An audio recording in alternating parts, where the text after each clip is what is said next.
mulia, hanya Engkau yang layak kami agungkan, hanya Engkau yang layak disembah. Yesus Kristus, Raja di atas segala raja, Tuhan di atas segala Tuhan. Mari kita berdoa bersama-sama. Ulangi seperti apa yang saya ucapkan. Bapa kami yang ada di dalam surga, dikuduskanlah namamu, datanglah kerajaan-mu, jadilah kehendak-mu di bumi ini seperti di dalam surga. Bapa yang baik, berikanlah kami pada hari ini rezeki yang menjadi bagian kami secukupnya, cukup untuk memberikan pinjaman kepada banyak bangsa, sedangkan kami sendiri tidak punya pinjaman. Cukup untuk menjadi saksi Tuhan, mulai dari Yerusalem, Yudea, Samaria, sampai ke ujung-ujung bumi. Cukup untuk menjadikan semua bangsa murid Kristus dan membaptis mereka dalam nama Yesus. Terima kasih Bapa untuk rezeki yang secukupnya. Dan ampunilah dosa-dosa kami, ampunilah kesalahan kami, seperti kami pun mengampuni orang-orang yang bersalah kepada kami. Dan janganlah masukkan kami ini ke dalam pencobaan, tetapi bebaskanlah kami dari segala yang jahat. Sebab Engkaulah yang empunya kerajaan, kuasa, dan kemuliaan sampai selama-lamanya. Dalam nama Tuhan Yesus, kami sudah berdoa. Haleluya, haleluya. Mari Bapak Ibu sekalian, sekarang kita bersama-sama secara serempak dan serentak, kita akan menggemakan Mazmur 91 dengan suara yang keras, dengan suara yang lantang, dari tempat kita masing-masing. 2, 3, Mazmur 91. Orang yang duduk dalam lindungan yang maha tinggi dan bermalam dalam naungan yang maha kuasa akan berkata kepada Tuhan, tempat perlindunganku dan kubu pertahananku, Allahku yang kupercayai. Sungguh Tuhanlah yang akan melepaskan aku dari jerat penangkap burung dan dari penyakit sampar yang busuk. Dengan kepaknya Tuhan akan menundungi aku. Di bawah sayapnya aku akan berlindung. Kesetiaan Tuhan ialah perisai dan pagar tembok. Amin, amin, amin. Terjadi di dalam nama Tuhan Yesus. Aku tak usah takut terhadap kedahsyatan malam, terhadap panah yang terbang di waktu siang, terhadap penyakit sampar yang berjalan di dalam gelap, terhadap penyakit menular yang mengamuk di waktu petang. Walau 1.000 orang rebah di sisiku dan 10.000 di sebelah kananku, tetapi itu tidak akan menimpa aku. Aku hanya menontonnya dengan mataku sendiri dan melihat pembalasan terhadap orang-orang fasik. Sebab Tuhan ialah tempat perlindunganku, yang maha tinggi telah kubuat tempat perteduhanku. Amin, amin, amin. Terjadi di dalam nama Tuhan Yesus. Malapetaka tidak akan menimpa aku, dan tulah tidak akan mendekat kepada kemahku. Sebab malaikat-malaikat Tuhan akan diperintahkan oleh Tuhan kepadaku untuk menjaga aku di segala jalanku. Para malaikat Tuhan akan menatang aku di atas tangannya, supaya kakiku jangan terantuk kepada batu. Singa dan ular tedung akan aku langkai. Aku akan menginjak anak singa dan ular naga. Amin, amin, amin. Terjadi di dalam nama Tuhan Yesus. Sungguh hatiku melekat kepada Tuhan, maka Tuhan akan meluputkan aku, Tuhan akan membentengi aku, sebab aku mengenal nama Tuhan. Bila aku berseru kepada Tuhan, Tuhan akan menjawab. Tuhan akan menyertai aku dalam kesesakan. Tuhan akan meluputkan aku dan memuliakan aku.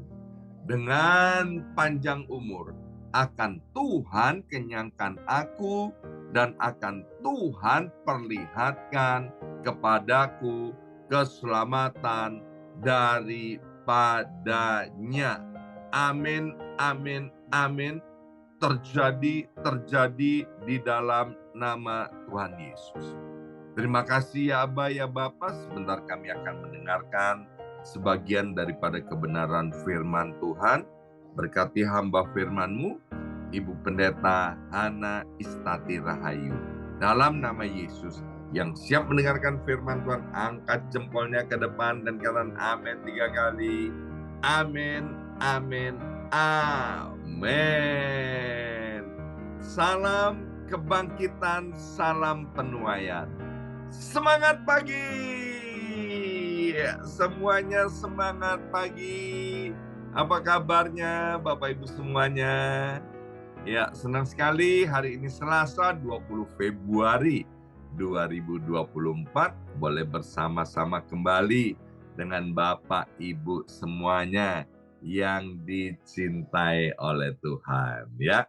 Dan hari ini kembali kita akan dilayani oleh hambanya, yaitu Ibu Pendeta Hana Istati Rahayu. Saya mau bicara pada pagi hari ini di Amerika dan sore hari di New York, yaitu hati-hati dengan kehendak bebas yang Tuhan berikan.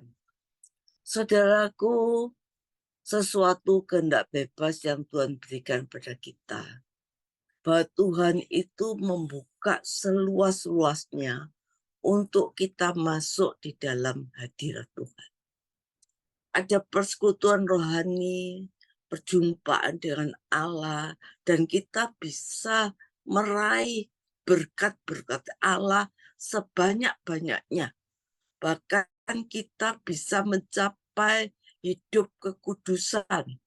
Kita bisa mencapai kebahagiaan setinggi-tingginya dengan tidak bercacat celah. Seperti yang dialami oleh Nuh. Walaupun dia tinggal di tempat yang sudah rusak dunianya, tapi Nuh tetap memilih untuk bersekutu dengan Tuhan di tengah-tengah dunia yang rusak, sehingga dia dapat menyelamatkan seluruh keluarganya dalam satu bahtera yang dibuatnya sesuai dengan aturan dan perintah Tuhan. Tetapi kehendak bebas yang Allah berikan, kalau kita tidak hati-hati dan kita tidak berjaga-jaga, itu juga dapat membahayakan hidup kita. Karena kita bisa mengambil satu keputusan-keputusan yang sesuka kita. Kita bisa mengambil keputusan-keputusan yang salah. Dan Tuhan tidak mencegahnya.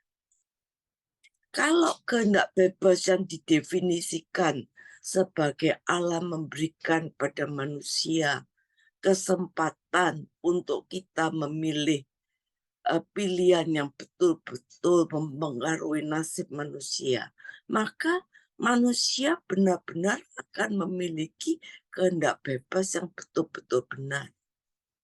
Seperti ketika manusia pertama, memang dia berniat untuk memetik buah yang jelas-jelas tidak boleh dimakan, yang dilarang oleh Tuhan, untuk tidak boleh dimakan buah pengetahuan yang baik dan yang jahat. Saudara, waktu Adam dan Hawa, mata mereka melihat, waktu tangan mereka terulur untuk mengambil buah itu, Tuhan tidak mencegah lagi.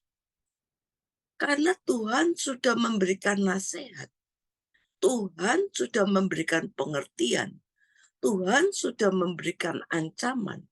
Kalau mereka melanggar memakan buah itu, maka pastilah engkau mati.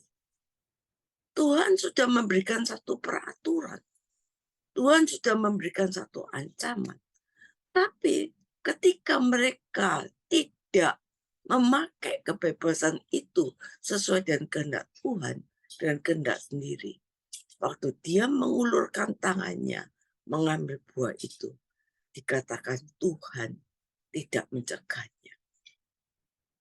Saudara, Tuhan tidak menghalangi untuk mereka memetik dan memakan buah itu. Dengan jelas Tuhan berkata, jangan makan buah pohon itu. Itu membahayakan.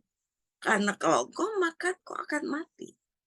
Saudara, Tuhan sangat konsekuen dengan kehendak bebas yang diberikan kepada kita manusia.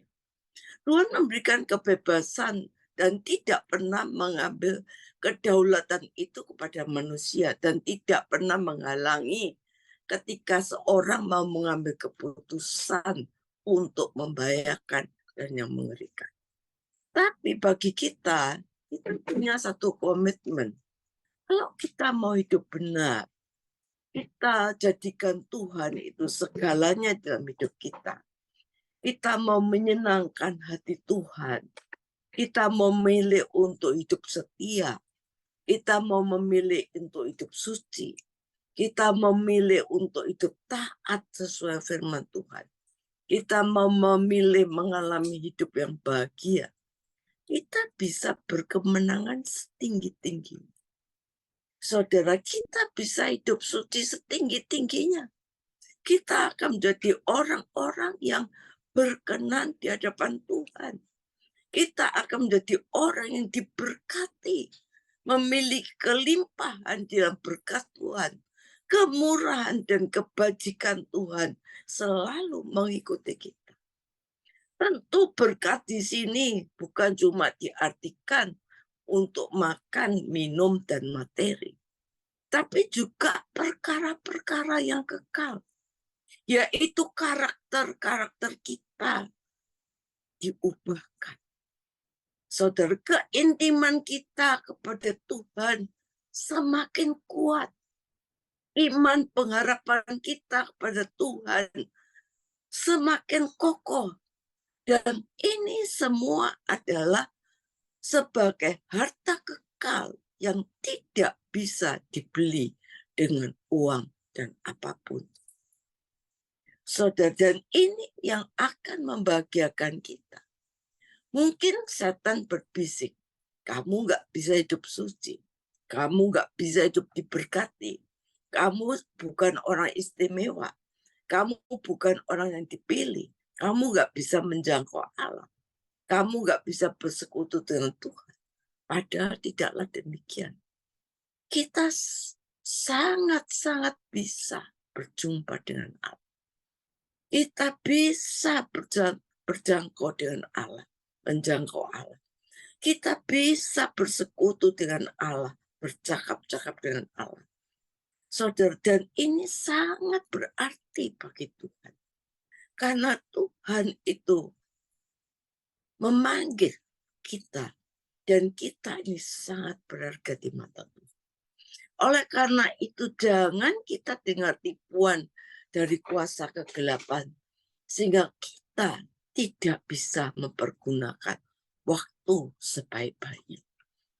Saudara, dalam perjalanan kekristenan kita, kadang-kadang kita sebagai seorang yang mengalami satu desperate, ya, keadaan yang susah. Mengapa saya nggak bisa hidup kudus? Mengapa saya nggak bisa taat kepada firman Tuhan? Mengapa saya kok nggak bisa mengerti? Mengapa saya tahu firman, saya mengerti firman, tapi mengapa kok saya nggak bisa lakukan? Mengapa saya kok bisa gagal? Kita merasa disappointed. Ini pergumulan yang dialami oleh orang Kristen yang sungguh-sungguh mau datang pada Tuhan. Tapi kenapa kita mengalami kok kita nggak bisa lakukan firman? Saudara, ini yang pernah dialami juga oleh Rasul Paulus. Rasul Paulus pernah berkata, aku tahu apa yang baik, tapi yang jahat yang aku lakukan. Setiap kali aku mau berbuat baik, yang jahat aku lakukan. Paulus ini nggak kurang-kurang, saudara. Tapi dia tahu, dia sebagai manusia. Sepertinya dia mau melakukan yang baik, yang jahat selalu timbul. Dan dia sadar, ini celaka aku, ini tubuh maut. Ini harus aku lepaskan. Dan hanya Yesus Kristus yang bisa lepaskan. Saudara, ini proses ketika kita mengalami, memahami hidup yang kudus. Hidup yang berkenan di hadapan Tuhan. Tapi Roh Kudus itu akan mengajar kita. Roh Kudus akan berkata pada kita, enggak, kamu bisa. Kamu harus bisa. Kamu bisa. Kamu bisa melakukan firman Tuhan. Kamu bisa hidup kudus. Kamu bisa taat. Kamu bisa. Roh Kudus itu yang diberikan Tuhan untuk membantu kita. Saudara, kenapa kita tidak bisa mencapai kekudusan? Kenapa kita tidak bisa mencapai kesucian? Kenapa kita tidak bisa taat? Kenapa kita tidak menjadi anak Tuhan yang setia? Padahal kita ini tahu firman. Saudara, karena kita tidak berjuang. Kita tidak berjuang dengan sungguh-sungguh. Saudara, hidup ini bukan santai. Seperti duduk di kursi goyang. Hidup ini bukan santai seperti kita duduk di kursi pijat. Nggak bisa, saudara. Kita harus memaksimalkan potensi kita untuk kita berjuang sungguh-sungguh. Karena kita nggak maksimal, karena kita sibuk dengan apa yang kita pikirkan sendiri. Saudara, kita nggak bisa maksimal karena kita masih terikat dengan percintaan dengan dunia. Kita masih suka sibuk menonton dengan apa yang tidak perlu kita tonton. Kita masih melihat apa yang tidak perlu sebenarnya kita lihat. Kita masih sibuk bergaul dengan orang-orang yang sebenarnya kita tidak perlu bergaul. Saudara, bagaimana kita bisa memiliki pertumbuhan yang baik? Bagaimana kita bisa bertumbuh sungguh-sungguh kalau kita tidak menyediakan waktu untuk secara pribadi, untuk duduk di kaki Tuhan? Saudara, jangan tunggu Tuhan menggerakkan kita. Saudara, karena sering Tuhan menggerakkan, tapi kadang-kadang kita tidak bergerak juga. Roh Kudus pasti berbicara pada kita, menggerakkan kita. Supaya kita ayo berdoa, ayo baca firman, ayo ke gereja, ayo ikut doa pagi. Roh Kudus pasti menggerakkan kita. Ayo bangun pagi, ayo kita bertemu Tuhan. Disitulah kehendak bebas kita. Dan itu tergantung dari diri kita masing-masing. Inilah yang menjadi kebahagiaan kita. Sehingga kita bisa berkenan di hadapan Tuhan. Saudara, status dosa dunia ini berhubungan langsung dengan pilihan-pilihan yang dilakukan oleh Adam dan Hawa tadi. Semua kisah kejatuhan manusia mengindikasikan bahwa itu adalah akibat dari pilihan yang salah. Mulai dari titik itu dan seterusnya, manusia memiliki kesempatan untuk memilih mengikuti Allah dan mengalami konsekuensi dari kehendaknya untuk memilih. Saudara, bahkan di dalam terang pemilihan Allah dalam Abraham dan keturunannya mengharuskan setiap kita harus bertanggung jawab untuk pilihan kita. Kitab Roma menjelaskan bahwa kedaulatan Allah di dalam kitab Roma itu ditulis bahwa kita harus memilih, kita harus menentukan, kita harus menetapkan. Ya. Namun juga kita harus bertanggung jawab atas apa yang kita pilih. Saudara, di dalam kitab Roma dikatakan bahwa kejatuhan manusia di dalam dosa, Allah secara terang-terangan bahwa mereka yang berada di luar keselamatan tidak dapat berdalih lagi. Saudara, Yesus menetapkan bahwa memilih untuk taat itu ada tanda dari kasih Tuhan. Bagaimana kita sebagai orang-orang yang tidak binasa. Saudara, Allah mengatakan bahwa apa yang kita tabur itu yang akan kita tuai. Kalau kita tabur jahat, kita menuai jahat. Saudara, kehendak bebas adalah kemampuan manusia untuk memilih, menimbang, mengambil keputusan sehingga kita memberikan kebebasan hidup kita, ya, untuk kita mau berkenan pada Tuhan atau tidak. Saudara, kita ini diciptakan serupa dengan gambar Allah. Buktinya kita mempunyai kualitas segambar dan serupa dengan Allah. Kita diciptakan demikian, diberikan akal budi, kita tidak dijadikan robot, ya. Kita diberikan akal budi untuk menimbang yang jahat dan yang baik. Kita diberi pikiran Allah, ya. Kita diberi pilihan-pilihan sehingga kita tidak seperti robot semau kita. Saudara, di Taman Eden ada beberapa jenis pohon. Dan di situ dikatakan ada pohon yang tidak boleh dimakan. Saudara, kenapa kalau memang pohon itu tidak boleh dimakan kok ada di dalam Taman Eden? Karena Allah menghargai kebebasan manusia. Manusia diajar untuk bertanggung jawab dengan pilihan yang dibuatnya. Dengan segala konsekuensi setiap pilihan yang diambil. Saudara, Tuhan itu mau berdaulat menciptakan manusia, memiliki kehendak bebas dalam memilih. Saudara, kita lihat bagaimana sebaliknya kalau kita mengalami kemerdekaan yang Tuhan berikan, kita dapat merdeka, kita bebas, kita dapat bersekutu dengan Tuhan, kita dapat berdoa. Saudara, kita akan mengalami kehidupan yang bahagia. Tapi sebaliknya kalau kemerdekaan kita pakai untuk membangun yang lain, membangun keinginan kita, hawa nafsu kita, maka kita akan mengalami kegagalan. Saudara, ada dua jenis kebebasan atau kemerdekaan, yaitu yang negatif dan yang positif. Kalau negatif, saudara, kita tuh diberi peraturan, ya. Kita diberi peraturan, tapi kita tidak melakukan. Sehingga kita menjadi manusia yang liar.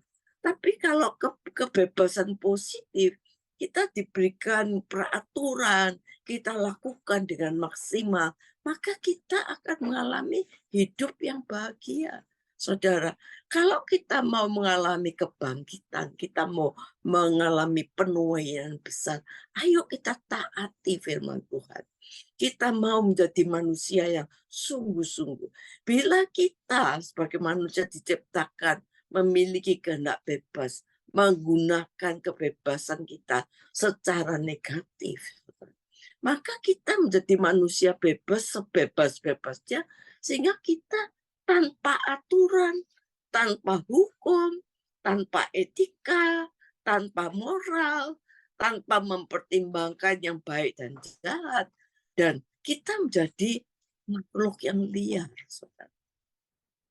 Makhluk yang liar, saudara.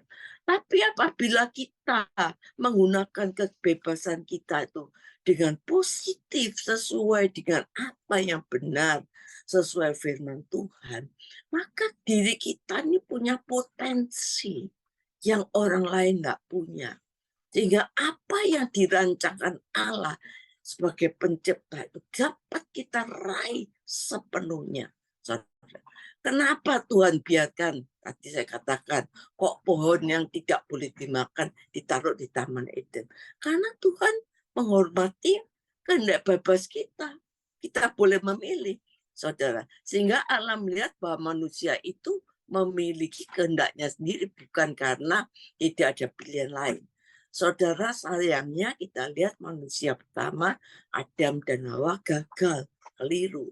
Ya, mereka membuat pilihan yang salah, jatuh dalam dosa, dan akhirnya rencana Tuhan yang seharusnya digenapi, yaitu mereka diberkati dalam Kejadian 1:28, itu tidak terjadi dalam hidup mereka.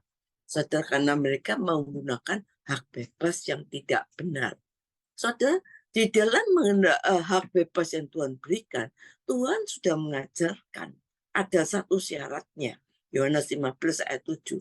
Kalau kamu tinggal dalam aku dan firmanku tinggal dalam kamu, kamu boleh minta apa saja yang kamu kehendaki, maka kamu akan menerimanya. Kita diberikan hak bebas, minta apa saja. Bebas, minta apa saja.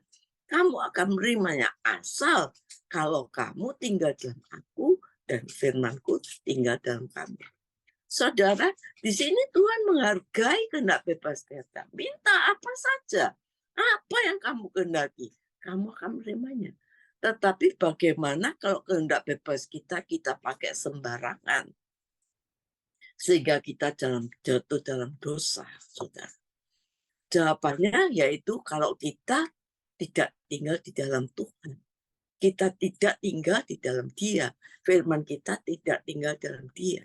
Artinya, supaya tidak salah dalam menggunakan kehendak bebas, kita harus betul-betul melekat dengan Tuhan. Selaras dengan firman Tuhan. Saudara, orang yang melekat dengan Tuhan, itu saja masih bisa meleset. Kita lihat Daud itu melekat pada Tuhan. Tapi satu saat, dia bisa meleset. Dia bisa jatuh cinta sama Batseba. Ketika musim perang, orang lain suruh perang, prajuritnya suruh perang, matanya mulai memandang yang tidak benar. Saudara, bisa meleset. Orang yang dekat dengan Tuhan bisa meleset. Karena itu kita sungguh-sungguh, saudara, kita harus sungguh-sungguh di dalam tahun-tahun ini, saudara. Hidup kita harus sungguh-sungguh melekat pada Tuhan. Sehingga ada penuaian besar-besaran terjadi, ada kebangkitan terjadi. Tuhan mengajarkan manusia memiliki pengetahuan tentang yang benar, saudara. Oleh karena itu, saudara, Tuhan memberikan Roh Kudus untuk memimpin kita. Supaya kita tidak tersesat, saudara. Di dalam Alkitab dikatakan ada 4 kehendak bebas. 1, ada kehendak kebebasan kita untuk memilih. Menurut kitab Kejadian, Allah memberikan kebebasan manusia untuk memilih, yaitu mematuhi perintah Tuhan atau melanggar. Hal ini terlihat pada waktu saat Adam dan Hawa memilih, dia memilih melanggar perintah.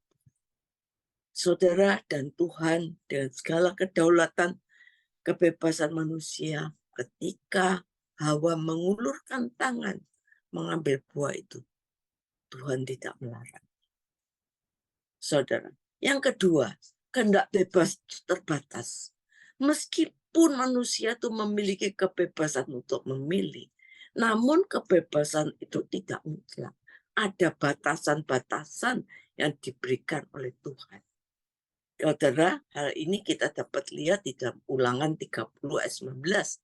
Allah memberikan pilihan antara hidup dan mati, antara berkat dan kutuk. Pada waktu manusia memilih untuk melakukan tindakan yang bertentangan dengan kehendak Allah, ada konsekuensinya.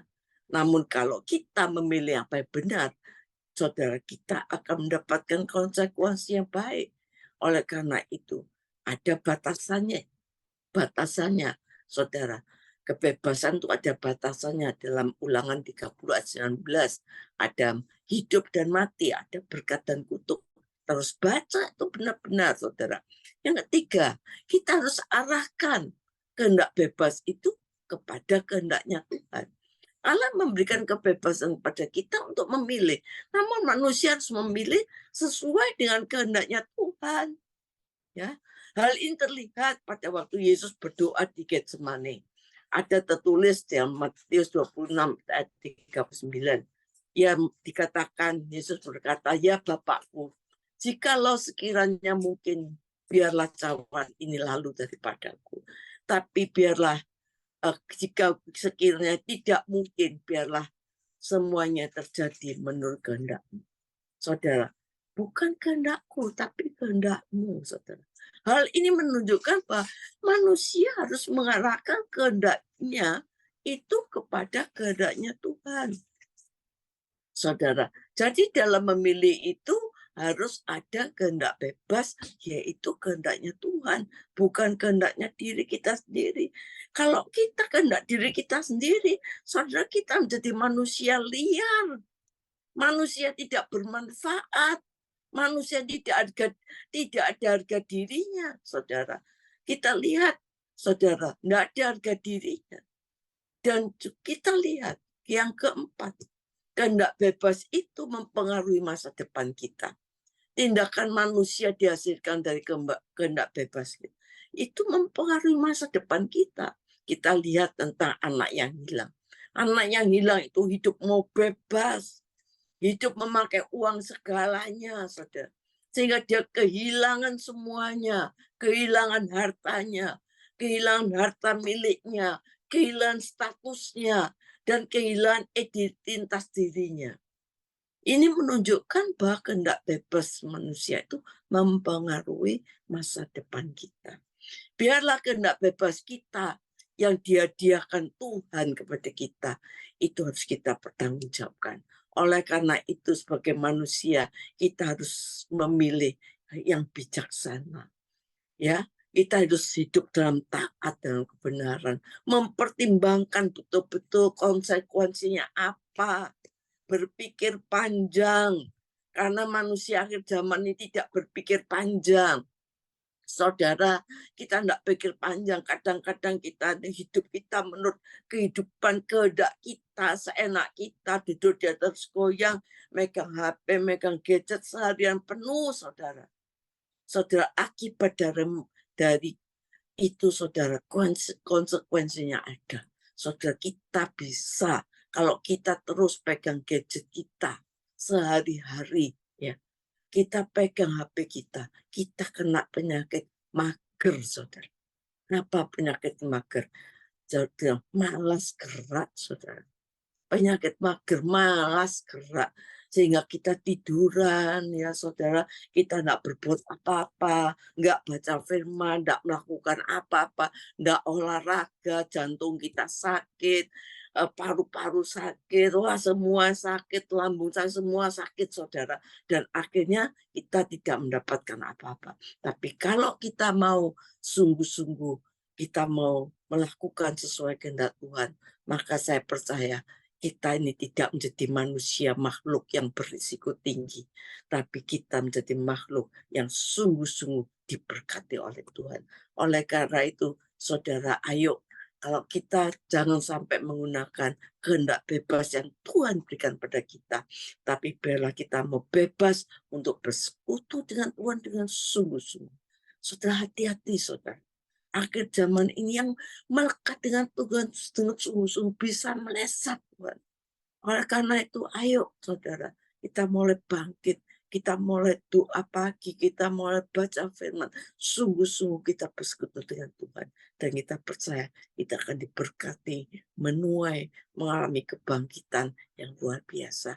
Amin. Saya berdoa untuk kita semua. Biarlah firman Tuhan, kita percaya pada pagi hari ini yang ada di Amerika maupun di Indonesia, yang mengikuti Zoom ini dan juga yang mendengarkan di YouTube, kita tidak mau untuk kita menggunakan hak kebebasan yang Tuhan berikan untuk hal-hal yang tidak berkenan dan tidak sesuai dengan kehendak Tuhan. Kita mau yang terjadi adalah yang sesuai dengan kehendak Tuhan, sehingga kita tidak menjadi manusia liar, kita tidak kehilangan berkat, sehingga apa berkat yang diberikan pada Tuhan, yang dijanjikan oleh Tuhan di dalam firman-Nya itu boleh terjadi di dalam kehidupan kita.